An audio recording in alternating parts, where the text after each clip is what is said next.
కాంగ్రెస్ అధినేత ప్రతిపక్ష నేత అయినటువంటి రాహుల్ గాంధీ ఎన్నిసార్లు మొట్టికాయలు తిన్నా, ఎన్నిసార్లు ఎదురు దెబ్బలు తగిలినా తన నోటి దురుసును, నోరు జారుడు తనాన్ని మాత్రం మార్చుకోలేకపోతున్నారు. దానిలో భాగంగానే బీహార్లో జరిగినటువంటి ఓ మీటింగ్లో భారత ప్రధాని నరేంద్ర మోడీ గారిని ఓట్ చోరీ మహారాజ్ అంటూ ఎద్దేవా చేశారు.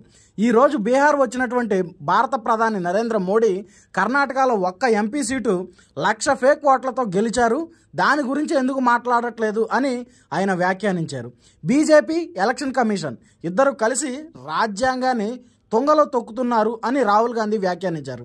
కానీ ఇప్పటికే ఎలక్షన్ కమిషన్ అఫీషియల్గా కంప్లైంట్ రిపోర్ట్ చేయండి, దానికి సమాధానం చెప్తాం, మీరు చూపించినటువంటి ఆధారాలను సుప్రీంకోర్టుకు సబ్మిట్ చేయండి అని అడిగిన రాహుల్ గాంధీ నోరు మెదపట్లేదు.